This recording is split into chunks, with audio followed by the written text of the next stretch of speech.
أعوذ بالله السميع العليم من الشيطان الرجيم بسم الله الرحمن الرحيم الحمد لله والصلاة والسلام على رسول الله. Back to Zadul Mustaqni in the Kitab al-Tahara, in the Bab about the Sunan of Wudū.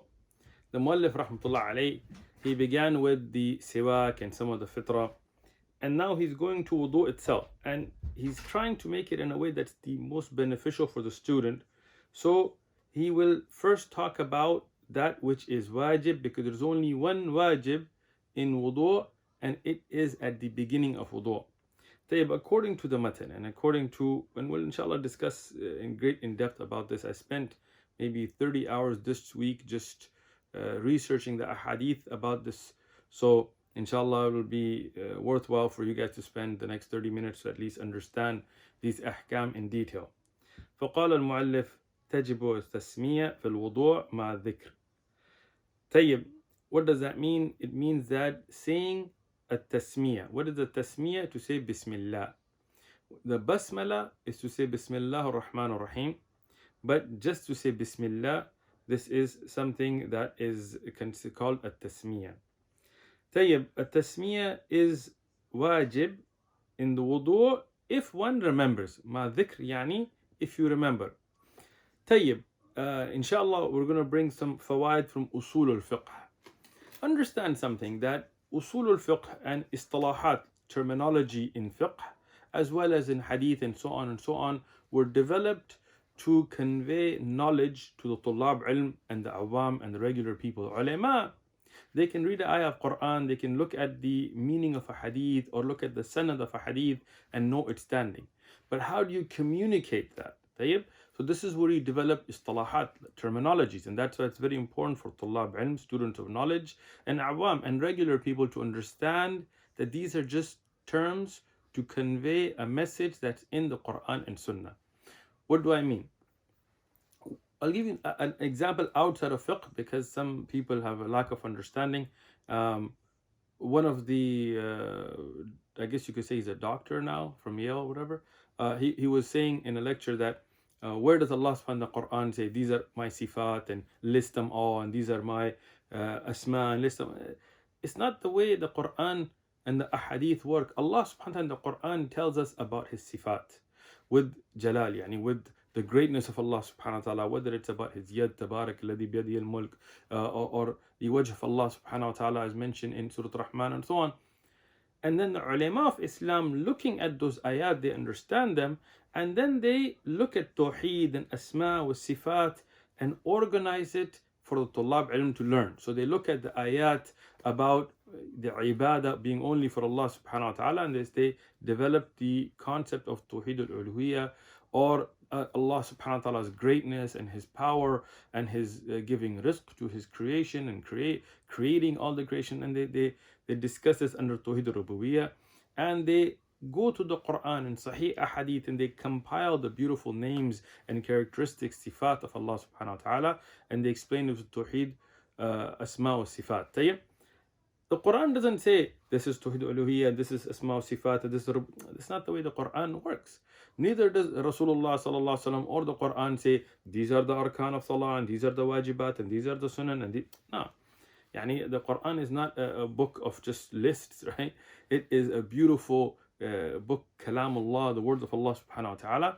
And from that, the ulama then use terminologies to explain to the people how to understand the nusus. Same thing with fard and wajib and mustahab. The Quran doesn't tell us these are things that are fard in salah and these are the things that are mustahab. No. But Allah subhanahu wa ta'ala ordained ruku and sujood and so on. And the ulama, when they find something that is ordered, something that there is a amr on, there is an order on, then they say this shows that this is obligatory. طيب? Now, obligatory can be used with the word fard, or it can be used with the word wajib. It's both shows that there is obligation. Then the ulama find something in the Quran or in the Sahih Ahadith that don't show iltizam, yani there is not, it's not lazim, it's not something that is something ordained that you must do. But for example, the Prophet ﷺ did it, right? Like regarding the siwak, we discussed this. Rasulullah ﷺ said that I would have ordered it, but that means he didn't order it. but Rasulullah performed the siwak, gave fadail of it. So then the ulama says, since it's not an order, there is not an aspect of obligation here. This is not fard or wajib. This is now considered mustahab. طيب? In the same way, when something is not ordered or forbidden or disliked, then in that way we say this is mubah. And this is something that even the Rasul may not say that, wearing black and white and green and this are all mubah. No. The ulama looking at the Quran hadith then bring those ahkam together. طيب. We get this question a lot. What's the difference between fard and wajib? So in essence, it's the same thing. That which is obligatory. طيب. But every ibadah has certain obligations that are at a different level. طيب. For example, in Hajj, you have certain things that are totally necessary, like standing in Arafah. And then there are other wajibat and things that are not as important, but it is still important, but then you could give fidya, whatever, and so on. In Salah, you have the arkan of Salah, and those are fard, but they're called arkan, pillars. Then you have the Wājibāt of Salah. What's the difference there? The difference, even though they're both obligatory, is the arkan, the rukn. If you missed it, you must repeat it and make sujood sahu. The wajib, if you missed it, you just make sujood sahu. So even though they're both obligatory, there is that difference there. And every ibadah is a little bit different, so you have to be focused on the terminology as used regarding that ibadah. So here the muallif says تجب التسمية. The tasmiyah, what is a tasmiyah? A tasmiyah is to say Bismillah. There is the basmala, and we say Bismillah ar-Rahman ar-Rahim. There is a tasmiyah to say Bismillah. So he says Bismillah is wajib fil wudu ma dhikr. It is wajib. Now, one of the funny things, I was listening to somebody try to explain Zad al-Mustaqni, and unfortunately, because they didn't study with qualified teachers, and they probably picked up a matan somewhere and tried to look at a translation, they said that it is obligatory to say Bismillah and to make dhikr of it. What? That's not what the muallif is saying. What is the muallif saying? That's why you don't just literally translate. He's saying that it is wajib to say Bismillah with the wudu if you remember. Ma' dhikr here, if you remember. What does that mean? Those things that are arkan, or sometimes called fara'id and so on, in the ibadat, even if they're done, even if they're missed with forgetfulness, that ibadah is invalid. But things that are wajib, if they are missed out of a mistake, then that ibadah is not invalid. But sometimes you have to do something to fix it, but in wudu we'll discuss it because you don't have sujood sahu or so on in wudu. طيب. So we're going to talk about the arkan or the fara'id, we'll talk about that terminology too of wudu. Those things that if you missed them, even if it was by mistake, even if you just forgot, your wudu is invalid. We'll talk about those later in the durus, not today inshallah. But this here is wajib. And what is wajib in wudu? Meaning that if you missed it forgetfully, because you forgot, on accident, then you don't have to redo your wudu. But if you leave it purposely, like you're like, I don't need to do that, then your wudu is invalid. I hope this is clear. This is very important. People take these things light. Like today, people tell us, let's worry about bigger things. And wudu is your base for your ibadah. Wudu is there for making your salah, and salah is the most important of the bodily ibadat. So if your wudu is not correct because you were like, I'm just not going to say the Bismillah, I'm not going to say Bismillah or Tasmiyah, and I'm not going to do it today, so I'm just going to go and make wudu without it.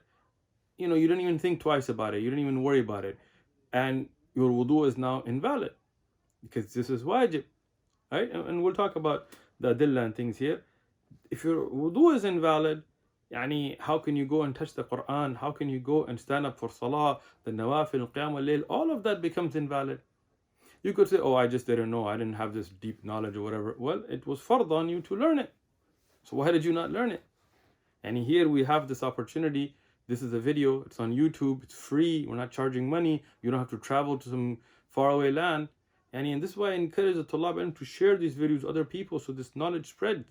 Because if they don't seek out that knowledge and they don't find it out, and they had the ability, obviously people can go to YouTube, then on the day of judgment they will not have an excuse in front of Allah subhanahu wa ta'ala. May Allah protect us. طيب. So what does the muallif says that تجب التسمية في الوضوء مع الذكر. يعني it is wajib, it's obligatory to perform or to recite Bismillah with the wudu if one remembers. And مع الذكر يعني to show that if somebody left it out accidentally, they just forgot, they didn't think about it at the time, they didn't leave it out يعني on purpose, then the wudu is still fine. You don't have to repeat the wudu. But if you remember, even during the wudu, then you have to say Bismillah, because this is something that's wajib. If you realize that you could say it and you just leave it because you don't give it that importance, then your wudu is invalid. طيب. This is an issue with great khilaf. So I'm going to spend some time on this issue, inshallah. And I spent myself a lot of hours, even in the past and this time, looking into asanid and the authenticity and so on and so on. So I hope this short time that I'm making this concise and giving this knowledge to you, you will also be focused and inshallah benefit from this, inshallah ta'ala. طيب. Regarding this issue of wudu and the tasmiyah, is tasmiyah wajib or mustahab in wudu, during the wudu? There is a lot of khilaf on this issue. I looked up the books of the other madahib and also the books of the Hanabila to present these views to you first and foremost. And this is a very important reason why I'm focusing a lot on this mas'ala, and I'll explain it inshallah. First, to understand the jamhur al-ulama, the majority of the ulama, including the Hanafi, al-Hanafiya ulama, they and the Malikiya and the Shawafi' and some of the Hanabila as well, they consider it to be mustahab. They say it's not wajib. The matan we just read in Zad al-Mustaqni said it's wajib. But the jamhur al-ulama said it's not wajib, it's mustahab. What does it mean mustahab? Meaning that if you say it, it's good, you get the reward of it. But if you don't say it, it doesn't affect your wudu. And even if you realize that you should say it, but you just don't say it, your wudu is fine.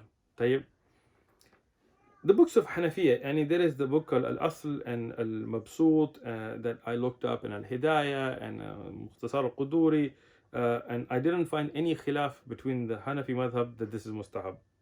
Regarding the Malikiya, I looked up the standard book that I usually go to is called Mukhtasar al-Khalil, famous book, and there is also Sharh al-Kabir and Sharh al-Saghir, and some of the Shuruh of Muwatta from Ibn Abdul Barr, At-Tamheed. I looked through them, I didn't find khilaf bain Malikiya as well. And the Shawafi', I found some of the ulama that strengthen the hadith for it and stuff, but the base of Shafi'i fiqh to begin with is Al-Um of Imam Shafi'i, because it's from him himself.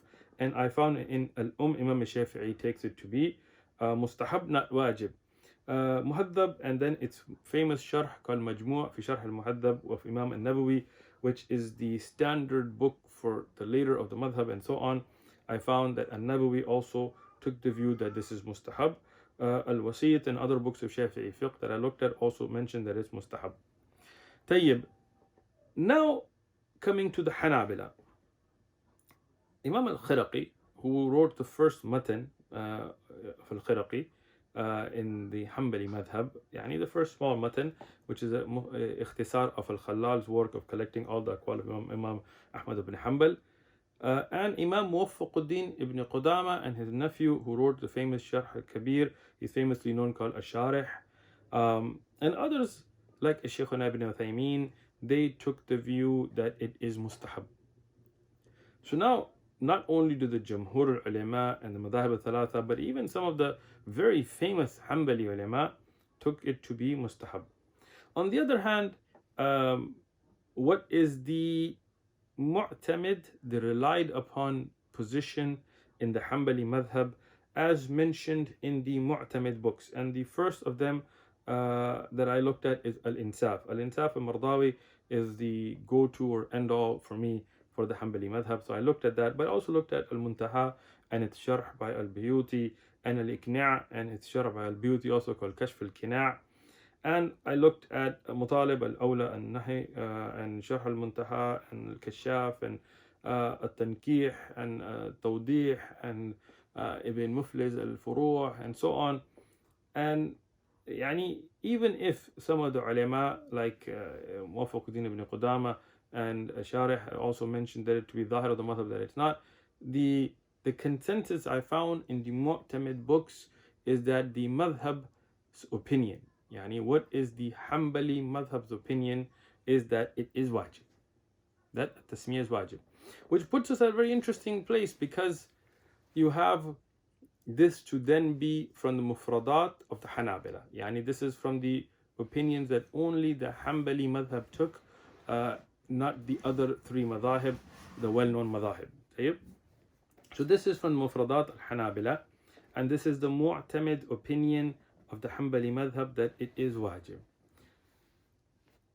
Now, the reason I'm going a lot in detail for this mas'ala, because one of the diseases I see in the Tullab Ilm today, and many of the so-called scholars that we have in the West, is if the Jamhur take an opinion, if the majority take an opinion, they kind of automatically go with that opinion, or they assume that's the strongest opinion.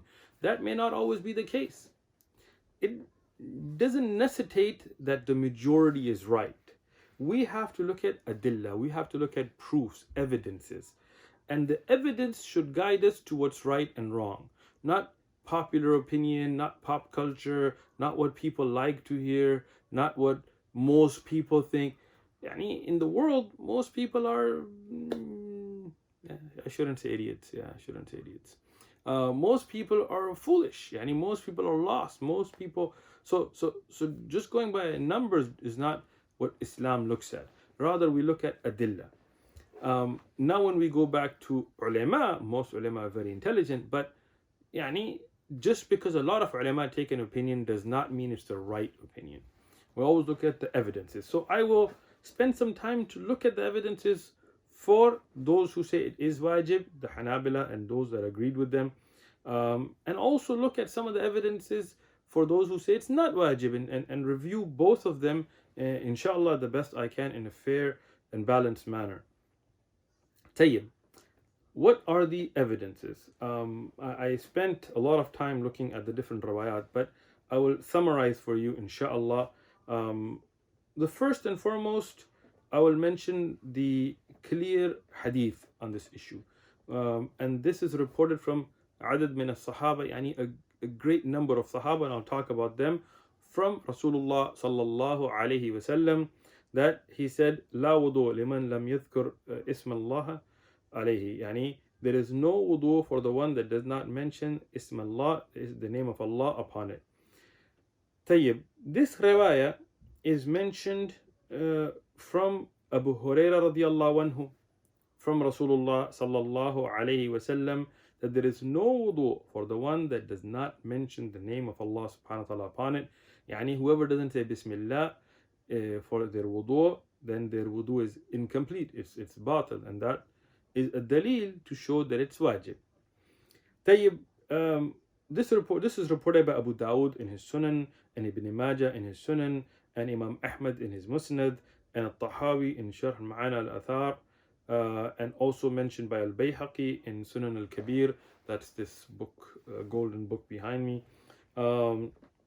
Al-Hakim in his Mustadrak, which is also behind me on the other side. And Imam Al-Hakim, he graded the hadith to be sahih. In the Mustadrak, he said sahih al-isnad. But there is a problem with the hadith, and that is Yaqub ibn Abi Salama.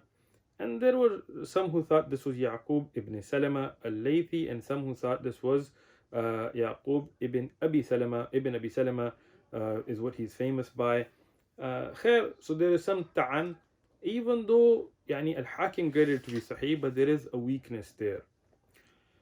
Sa'id ibn Zayd radiyallahu anhu also reports this from Rasulullah sallallahu alayhi wasallam, as reported by Imam al-Tirmidhi. Same hadith with sometimes slightly different wording, but giving the exact same meaning, that there is no wudu without saying Bismillah, has been reported by many sahabas from Rasulullah. So this is not mawquf, it's not from the sahabi, but rather from Rasulullah sallallahu alaihi wasallam.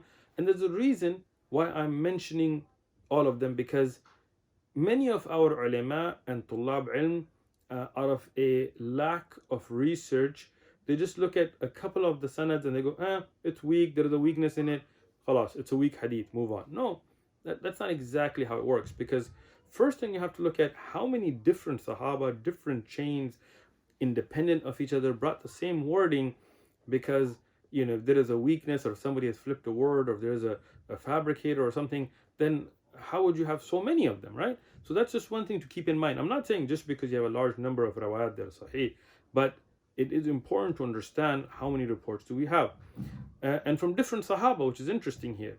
And each one of these has multiple chains, but I'm just mentioning the names of the sahaba right now. So Sa'id ibn Zayd radiallahu anhu reports the same thing from Rasulullah sallallahu alaihi wasallam, as reported by Imam al-Tirmidhi in his Jami'. Imam al-Bukhari said about the report of Sa'id ibn Zayd, إِنَّهُ أَحْسَنْ شَيْءٍ فِي الْبَابِ. Yani this is the strongest of the ahadith on this issue. Imam Ahmad Shakir, the muhaqqiq, a scholar of hadith, Ahmad Shakir, he said about this riwayah of Sa'id ibn Zayd, إِسْنَادَهُ جَيِّد حَسَن. Yani it is a strong, hasan, reliable hadith. Ibn Majah has reported this in his Sunan, Imam Ahmad in his Musnad, Tahawi has also mentioned it, Ibn Abi Shayba, and that is also behind me on the left.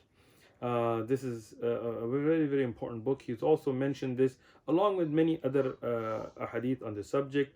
Al-Bayhaqi, again the gold book on this side, in Sunan al-Kabir, and Imam Hakim in his Mustadrak, and also in his book Ma'rifat Sahaba, under the Manaqib of Asma, the daughter of Sa'id ibn Zayd. Under that he mentioned this riwayah, and then he mentions with it Imam al-Hakim, فقال hadith sahih, he said it's authentic narration. Ibn Mundir, in this book that I have here, it's called Al-Awsat, amazing book, he mentions these riwayat, and Ibn Abi Hatim in his Ilal, which we have on the other side, he's also mentioned this book, and so on. This hadith, Tayyib, is also reported from Abu Sa'id al-Khudri radiyallahu anhu, and that is reported by Ibn Majah in his Sunan.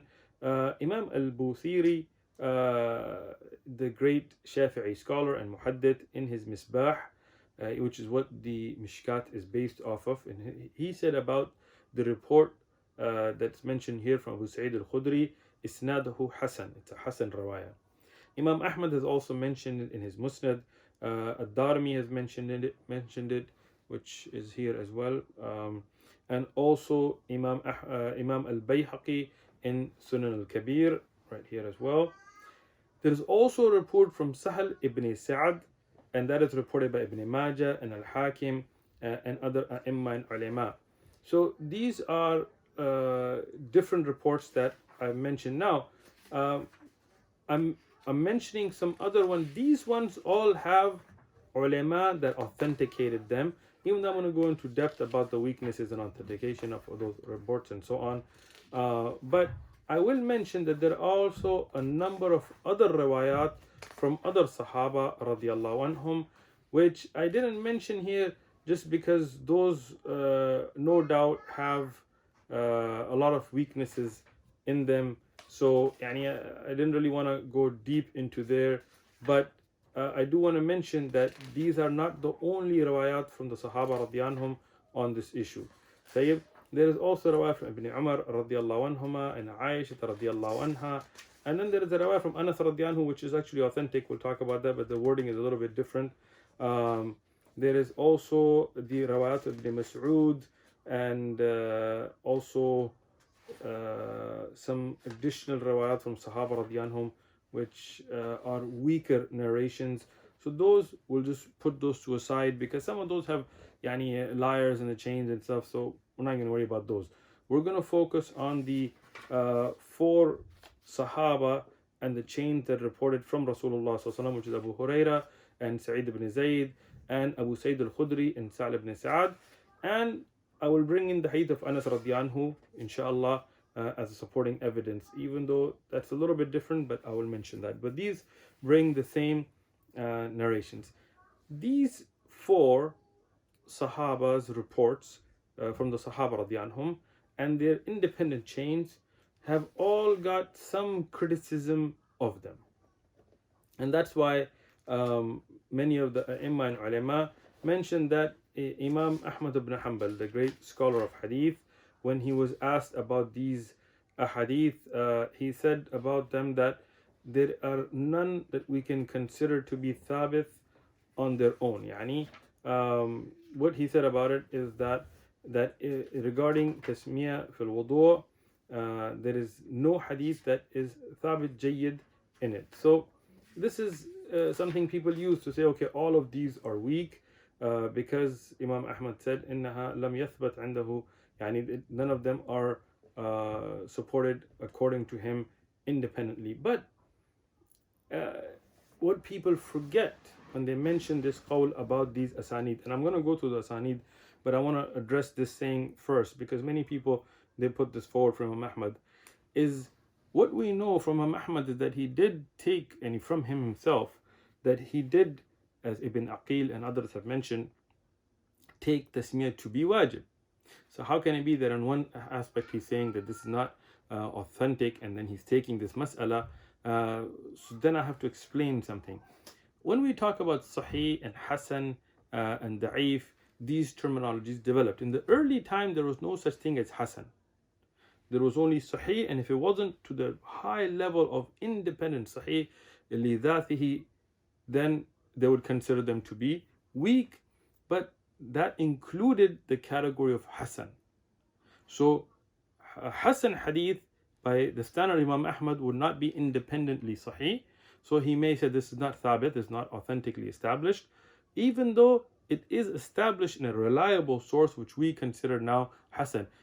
Past Imam al-Tirmidhi, the term hasan became popular, but Imam Ahmad's earlier. So the meaning that we see, because Imam Ahmad did use it as evidence, is that Imam Ahmad didn't consider any one of these to be independently to the level of sahih li dhati, independent, authentic. But he did, as we know that he relied upon them, consider them to be at the level of maqbool, of acceptable, because he considered tasmiyah to be wajib. And this is just to address the qawl of Imam Ahmad. But let's discuss the chains in and of themselves and their authenticity and weaknesses. Tayyib, the hadith of Abu Hurairah radiallahu anhu, we mentioned that Isnad has the issue of Yaqub ibn Salama.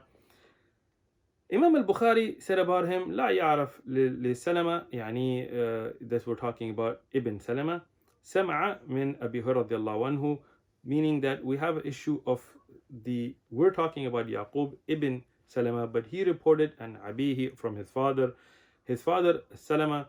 When Bukhari says we don't know that he heard from Abu Hurairah radiallahu anhu. Tayyib, having said that, that does not mean that Salama did not hear a hadith from Abu Hurairah. And this is a weakness in some of the brothers' understanding of the istalahat or the terminology of the ulama of hadith. If Imam Bukhari said la sam'a lahu, yani he did not hear, that would mean that for sure we know that he did not hear. But if he said la ya'raf, that means that I don't know, or we don't know of him hearing, but that doesn't mean nafi, doesn't mean that he didn't. And when we look at other a'imma and ulama that did mention that he heard a hadith from Abu Hurairah radiallahu anhu, that weakness is somewhat mitigated. There are other issues, for example, Mahmud al-Dhafri, there is in the Sanad, and ad-Darqutni weakened him, but other a'imma and ulama authenticated him. So we can say there are some issues with the Sanad, even though we cannot outright say it's weak, and we cannot outright say it's sahih li dhatihi. Tayyib. Then we get to the hadith of Sa'id ibn Zayd. Imam Bukhari said about this one that this is the most authentic of these hadith. But in the narration there is Abu Abu Thaqal, and he is majhul. Yani Ibn Abi Hatim said that his father Abu Hatim said that Abu Thaqal is majhul, he is an unknown narrator. And he reports from Rabah ibn Abdul Rahman, and they said Rabah is also majhul, is unknown. But in my research, I found that these issues have been mitigated. These issues have been addressed by the ulama of hadith. because when we go to those narrators, there are biographies listed of them. Abu Thaqal, I found about him, his name is Thamana ibn Hussein, and Imam al-Tirmidhi and others mentioned his biography and said he reported from a jama'ah. He is not majhul. Al-Bazzar said about him that innahu mashhur, and he is a well-known reporter.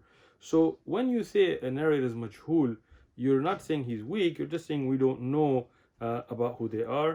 And if you can find a biography in his reports, then that weakness is addressed and it's no longer existent, so we can address that. Regarding Rabah, there are multiple opinions of ulama who he really was, but we do have clear biographies from Rabah ibn Abdul Rahman, and he reported from a jama'ah, as has been mentioned in At-Tadhib al-Kamal and other books like Al-Mizzi and others have mentioned them. Ibn Abi Hatim, even if he didn't record that, other A'imma like Ibn Hibban recorded about him being from the Thiqat. He is a tabi'i, a taba tabi'i in that generation. So again, he is also not majhul. He was majhul to those ulama that wrote that they did not know of his biography, but you can find biographies, so that strengthens this hadith and addresses some of the weaknesses that have been pointed out regarding the hadith of Sa'id ibn Zayd. Then there is the hadith of Abu Sa'id al-Khudri radiyallahu anhu. In the narration there is Kathir ibn Zayd, and Kathir ibn Zayd, no doubt there are those who criticized him. Imam al-Tirmidhi said that Imam al-Bukhari said about him that he's munkar in hadith. And having said that, there are supporting asanid here that can be looked at as well that strengthen this narration. So there is a weak narrator that we can definitely say that has been criticized, but there are supporting chains also going to the same Sahabi. So there is a strengthening from the hadith of Abu Sa'id al-Khudri. Those chains have some issues as well, but we do see some support there. Then we go to the hadith of Sahal ibn Sa'ad radiyallahu anhu. In its isnad is Abdul Muhaymin ibn Abbas, and he is da'if. Al-Busiri and others, they said he is weak, but the weakness is not a very harsh weakness, and there are those who strengthened him as well. Having said that, there are responses to each one of these criticisms. Ibn Abi Shayba, the great scholar whose work is behind me, has been recorded by Shaykh al-Islam Taqiyuddin ibn Taymiyyah in his Sharh of Umdah, and Ibn Abdul Bar and Ibn Abdul Hadi, the great Hanbali scholar and muhaqqiq and muhaddith, in At-Tankih At-Tahqiq, an amazing work full of adillah, and At-Talkhis Al-Habir of Ibn Hajar Asqalani, and others who quoted Ibn Abi Shayba as saying that ثابت لنا أن النبي صلى الله عليه وسلم قال لا وضوء لمن لم يسمع الله عليه. This hadith that Rasulullah said there is no wudu for the one that does not mention the name of Allah upon it, this is proven to us. Ibn Abi Shayba, one of the earlier scholars, looking at these chains in their combined strength, said this is an acceptable hadith. This is a hadith that is thabit, is proven. Not just him.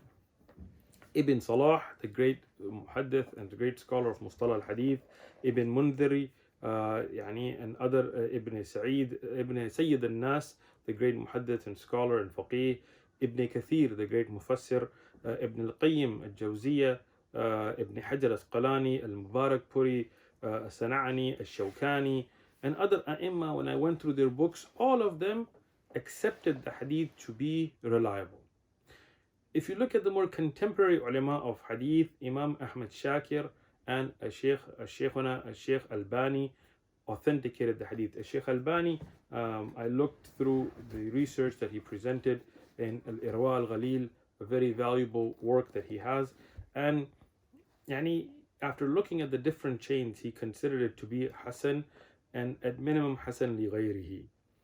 Tayyib, if we look at some of these ahadith, like what Imam Wudū has mentioned, وَسَكَتَ عَلَيْهِ, if Abu Dawud mentioned a hadith in his book and doesn't weaken it, that means it's strengthened by him. Al-Hakim definitely cleared it, the hadith of Abu Huraira and Abu Sayyid al-Khudri to be sahih. He clearly said that. And if we look at Imam Ahmad and his narration about it, he took that each sanad had weaknesses, but we can deduce from his using it as evidence that together he considered these ahadith to be authentic. Tayyib. Now, these are the narrations that directly mention these wording as it is, which is an amr of Rasulullah sallallahu alaihi wasallam. But I would like to mention another hadith that I found in the Sunan of Imam al-Nasa'i, and it's a Sahih hadith where Anas radiyan says that Rasulullah sallallahu alaihi wasallam, he came to the Sahaba and he asked them about making wudu, and they didn't have water, so he got water. So longer hadith, I'm paraphrasing that part to get to the part that is relevant to the subject here. Where Rasulullah then told him tawaddu'u bismillah, yani he brought the water and the water started to flow from between his hands, and he told them make wudu and say the name of Allah. Now here the wording is not la wudu liman lam yasma Allah alayhi, yani it's not the same wording, but Rasulullah does here as well order giving, yani give an order to say bismillah with wudu. So when I look at all of these ahadith together, the hadith la wudu liman la yadhkur asma Allah alayhi, or the other variations of those exact wordings, or the hadith of Anas ibn Malik radiyallahu anhu, no doubt this is established. There is no doubt to that. Why? Because one, you have from many Sahaba through many chains, many of those chains have been graded to be authentic. But even if you take the criticism of those chains, they are supported by so many other chains that no doubt this is where you can say a hadith is Hasan li ghayrihi. Having said that, now when we bring this hadith of Anas radiallahu anhu, which is independently sahih, even though here Rasulullah is not saying there is no wudu for the one who doesn't say the name of Allah, but he's giving an order. How do we know something to be wajib or mustahab? If Rasulullah did something but didn't order it, then usually the hukam here will be that this is mustahab. But when Rasulullah sallallahu alayhi wasallam or Allah subhanahu wa ta'ala in the Quran gives an order, an amr, a direct instruction that you must do something or do this, then the asal, the base of it, or the condition that it's usually taken in is that it's wajib, that it is a must. Unless you have qarina, unless you have a reason that you can say, yes, Rasulullah ordered it, but there is also this other hadith where Rasulullah left it out or told somebody you don't have to. So in that case, we can say, okay, even though it's an order, it's not wajib. But here, we do have plenty of ahadith where Rasulullah said it, where Rasulullah ordered it, where Rasulullah said there is no wudu for the one who doesn't say it, and they are all in the form here of being wajib. Tayyib. So the other evidence that some of the ulama who didn't take this opinion, the Jamhur, bring forth is they say, well, at sometimes when Rasulullah orders something but then doesn't do it, then we say that even though it's an order, it's not wajib. So they say, okay, we take the hadith to be authentic. The Rasul said there is no wudu for the one who does not mention the name of Allah subhanahu wa ta'ala. But there are many ahadith. Let's start with the Quran. Allah subhanahu wa ta'ala ordained in Surah Al-Ma'idah what is from the fara'id of wudu, and he doesn't mention the mentioning of Allah subhanahu wa ta'ala's name. Tayyib, but the response to that is, yes, that ayah gives you the basics of wudu, but those are the arkan.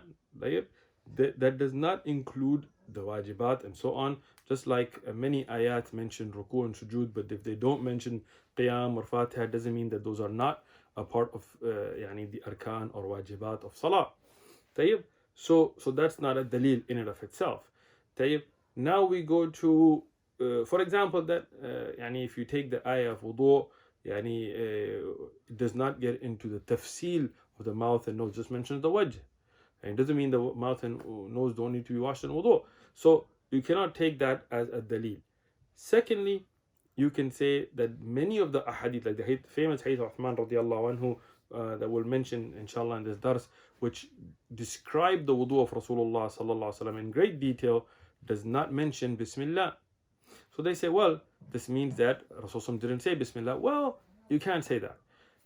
Just because something wasn't mentioned doesn't mean it didn't happen. Meaning, if you look at some of the other ahadith of the wudu of Rasulullah sallallahu alaihi wasallam, they don't mention some aspects. طيب? If you look at the hadith about the salah of Rasulullah sallallahu alaihi wasallam, not one hadith cannot capture every aspect of the salah. So it doesn't mean that if it's not mentioned, the Rasulullah didn't do it. I'll give you an example. Somebody goes and sees an elephant. Some kids or people go to a park and they see an elephant. And you ask them, what did you see? And somebody says, I saw a trunk, right? And I saw ears, and I saw a big head. Well, does that mean the elephant doesn't have feet or a stomach or a back or other parts or tail? No, that doesn't mean that. It just means that those are the characteristics that that person remembered and explained. But when you look at all of the people and all of the things they saw, then from what they mentioned, when you put it together, you get the complete picture. So that means just because some ahadith didn't record that Rasulullah said Bismillah, it could be that he said it silently, it could be that he said it somewhere else, it could be the Sahabi didn't hear it, it could be the Sahabi was looking at him from afar, so he couldn't hear what Rasulullah was saying, he could only see what he was doing, and so on.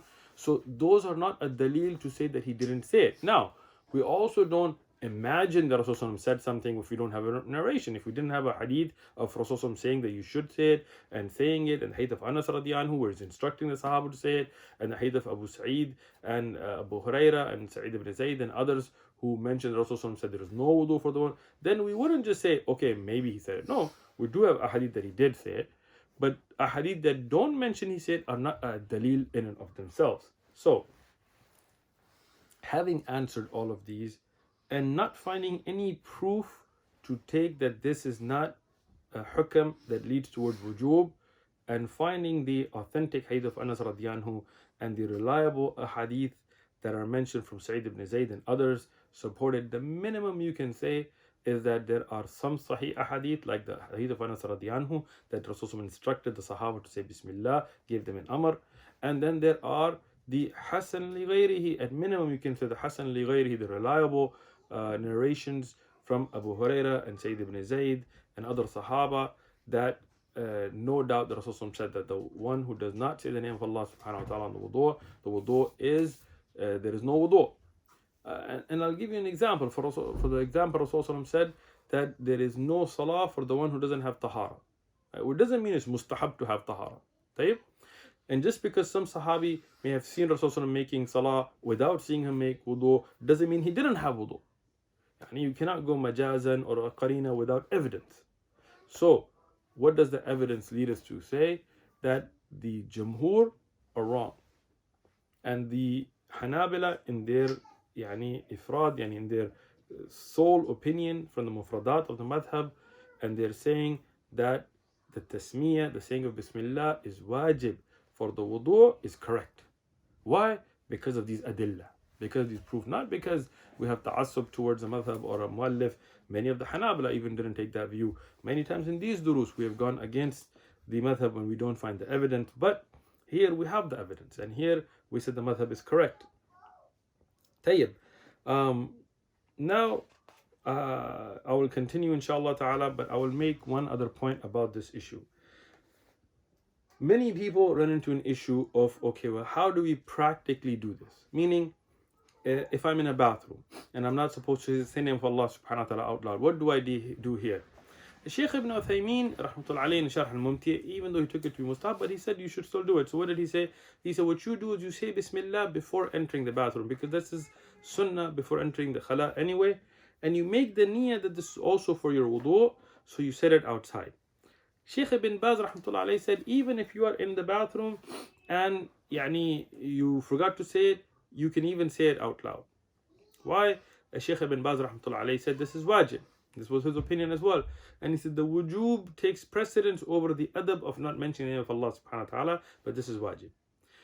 My own teachers and Shaykh ibn Uthaymeen, in another one of his works, he recorded that they said, the other thing is you can say it in the heart. It doesn't have to be said out loud. You can move your lips as well, but not make a loud noise if you are in the bathroom. If you forgot to say it, and now you're making wudu, and halfway through the wudu you remember, you can still say it. It didn't say fi bidaya, even though it's best to say it in the beginning because you're beginning the wudu, but the wujub here does not say la wudu liman la yabda, who didn't begin. La yadhkar isma Allah alayhi, the name of Allah upon it, on the wudu. So even if you said it during wudu or at the end of wudu, it would still count. If you totally forgot and you remembered after you have finished wudu and you're already away from the place, you don't have to do anything. Your wudu is fine because this is not from the arkan, this is not from the pillars, rather this is wajib. So nisyan, yani forgetfulness, is acceptable. But what you cannot do is from now on, if you didn't know this mas'ala, is just ignore saying Bismillah. No, you need to make an intention that every time you make wudu, you're going to say Bismillah, and you need to carry through with that. But if you occasionally forget, Allah will forgive you, and you do not need to repeat the wudu because this is wajib and not a rukn. But you need to say Bismillah on the wudu. This is wajib, as the muallif mentioned and as the adillah proof. Tayyib. I know we spent most of the dars today just talking about this, but this is an important point to understand. Just because Jamhur take a view doesn't mean it's right, and because there's a lot of khilaf on this, I wanted to explain the adillah in some detail for the people to have itminan, yani for them to have a peace of heart that this is the correct opinion because of the evidences. The muallif mentioned something that is outside the realm of wudu here, but there is a reason for it, and I'll mention it after I mention what he said. He said, وَيَجِبُ الْخِتْيَانِ, it is wajib to be circumcised. And then he puts a caveat, that which does not يعني يخف يعني على نفسه, the one who doesn't have a fear, doesn't have some kind of fear of harm upon themselves. Tayyib, what is khityan? Khityan is circumcision, and circumcision, according to the majority of the ulama of Islam, is wajib, at least for the men. We'll talk about women inshallah later, but this is something that is wajib, it's obligatory to be circumcised. But the muallif here mentions not to circumcise in a way that may be harmful, yani if there is a fear that there is some harm. For example, if somebody becomes Muslim and they were not Muslim at a later age, yani they're older, they're not kids. Here, what should they do? They should still go get circumcised, as we know regarding Ibrahim alayhi salam and some of the Sahaba radiallahu anhum and so on. So it is still for them that they should get circumcised. But if they're in a situation where they cannot safely get circumcised and it could be something that will harm them, then the wujub is lifted, because Allah subhanahu wa ta'ala does not want harm for us, zarar for us. So yani if there is harm there, then that is lifted. And the same is true for some of the circumcision for women. Yani it should not be in a way that is harmful. What we see in Africa and some of the different areas where they have mutilation of the genitals, this is haram in Islam. In haram, you cannot mutilate people, you cannot harm them, but it should be in a way that is beneficial, including the khityan or the circumcision of the man. This is something that is beneficial, it is something clean, and there are scientific studies, even though today the medical community is trying to back away from them due to pressure from atheist groups and others. I have found myself clinical peer-reviewed studies that were done in the past that showed the cleanliness of circumcision stops many infections and diseases. So this is something that is beneficial, no doubt. Regarding women, there is khilaf ulama whether it's wajib on them or mustahab on them. But either which way, it should not be done in a way to cut off the clitoris or to make it harmful for the woman where she cannot enjoy spousal relations and so on, as done in some cultures. That is not Islamic. Islamic, you cut that which is harmful or keeps away from cleanliness. I'm not going to go great in detail here, but just to give a basic understanding. Tayyib.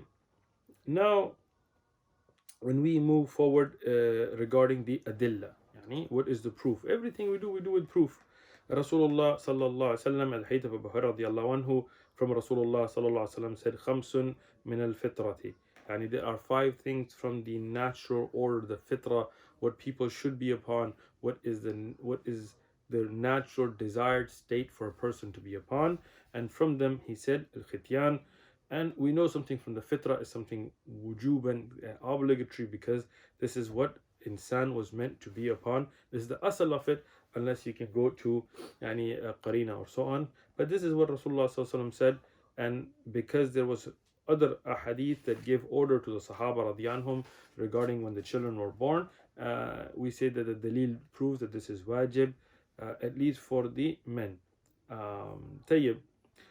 The muallif here then mentioned something that is makruh and not related to wudu. But the reason the muallif is mentioning these here, because there is a relation. When we talk about tahara and wudu, if somebody is not circumcised, then one of the problems that you get there is that najasa and things get caught within the top part, between the foreskin. I'm not going to go into detail, but that then affects the wudu and the tahara of the insan and the istinja and so on. So this is why he mentioned, and because he was on the subject of those things that are from fitrah and those things that are not allowed and so on, he mentioned another mas'ala, even though it has no effect on wudu itself.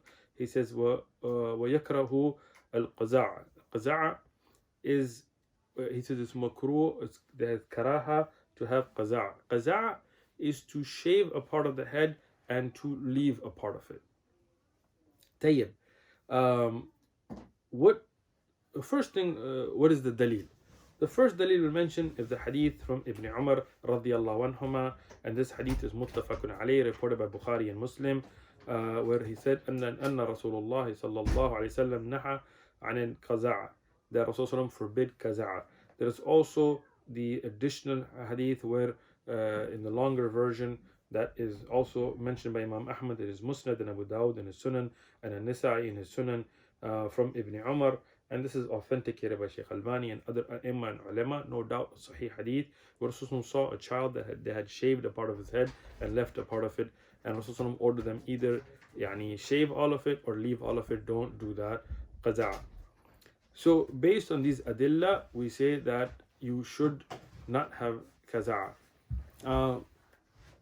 Now, what exactly is that? So I'm going to explain some things for the people, actually for a little bit earlier than the generation and then our generation. So one of the things people used to have back in the 80s and 70s and a lot, I don't see it a lot nowadays, and this is kind of before my time, it was a trend, was mohawks. So you would have this one side or the both sides shaved and one big, weird feather looking straight up thing. So you would have hair sticking up in the middle and you would be shaved on the sides. And this is qaza', and you shaved a part of the head and you left a part of it.